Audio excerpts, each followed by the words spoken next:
Mi deseo es conocerte a ti, Señor Jesús. Mi deseo es conocerte a ti, Señor Jesús.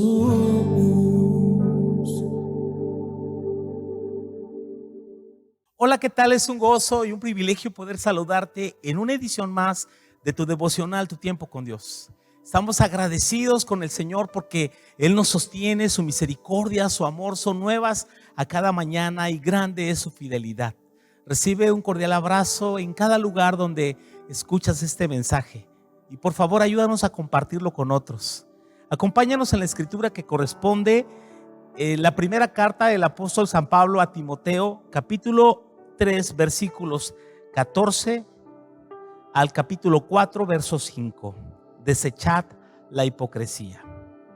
Te escribo, aunque tengo la esperanza de ir pronto a verte, para que si tardo sepas cómo debes conducirte en la casa de Dios, que es la iglesia de Dios viviente, columna y baluarte de la verdad. E indiscutiblemente, grande es el misterio de la piedad. Dios fue manifestado en carne, justificado en espíritu, visto de los ángeles, predicado a los gentiles, creído en el mundo, recibido arriba en gloria.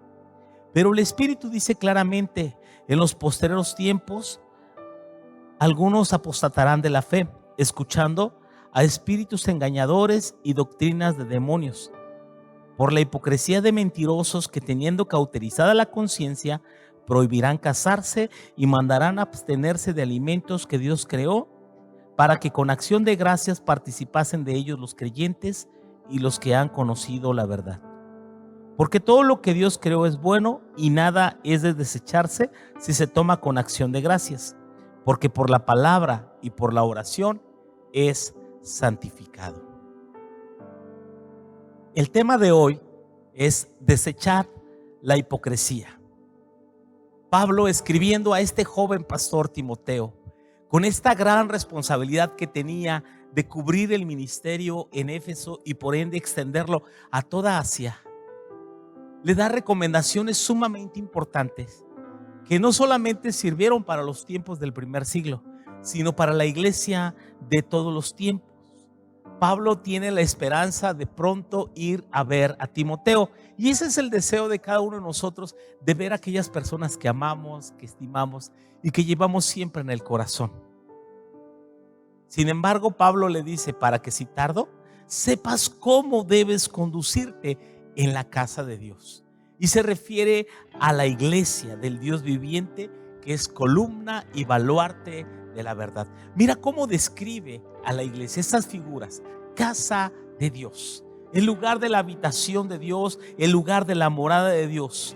Columna, aquello que sostiene, porque la iglesia sostiene la fe, sostiene la verdad, sostiene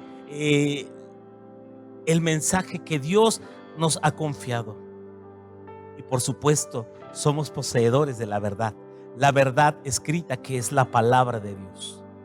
Pablo declara varios misterios que fueron manifestados a la iglesia a través de la piedad. Dice, grande es el ministerio de la piedad. Piedad tiene que ver con adoración a Dios. Primero, Dios fue manifestado en carne. La encarnación de Cristo es una realidad. Dios hecho hombre. Los griegos creían que el pensar que Jesús hubiese encarnado no podía ser, porque ellos creían que la carne era mala. Pero Jesús se hizo hombre para que en su humanidad crucificar y pagar el precio de la salvación. En segundo lugar, habla de ser justificado en espíritu. Esto también se traduce que en su condición de espíritu, Él es verdadero Dios y Él es verdadero hombre, lo que le hace diferente a los ángeles. Sin embargo, dice, es visto por los ángeles, predicado a los gentiles. Tiene que ver con todas las naciones, creído en el mundo, recibido en gloria. Sin embargo, Pablo introduce en el capítulo 4 que los postreros tiempos, los últimos tiempos, y vaya, ya han pasado casi 2000 años desde que se escribió esta carta, que estamos viviendo los últimos tiempos, y habla de que muchos se apartarían de la fe. Apostatar de la fe es renunciar a la fe.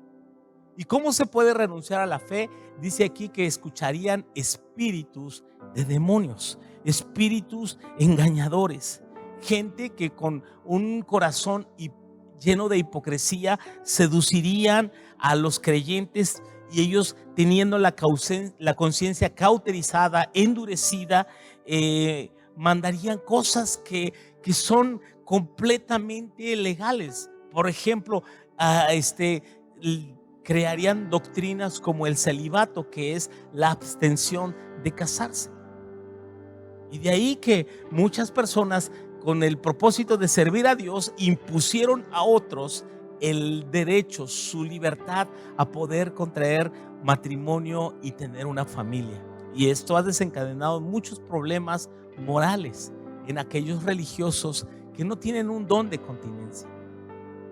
Y esto aquí dice, son doctrinas de demonios, espíritus engañadores.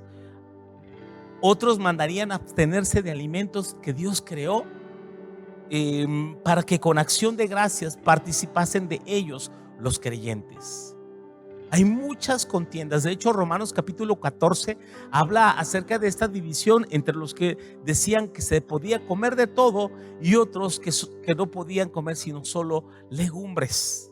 Y Pablo se refiere a este segundo grupo como los débiles de la fe. Y tantos debates que se han desarrollado en torno a la comida. Y Pablo establece claramente en Romanos 14 que el reino de los cielos no consiste en comida, ¿sí?, sino en poder, en gozo, en libertad, en el Espíritu Santo. Y podemos nosotros participar con acción de gracias, ¿sí? Y con esto el Señor también en Marcos 7, como en otros versículos en la segunda carta a los Corintios, dice la Escritura que el creyente puede participar con libertad de plena conciencia, y con acción de gracias de todos los alimentos que Dios creó.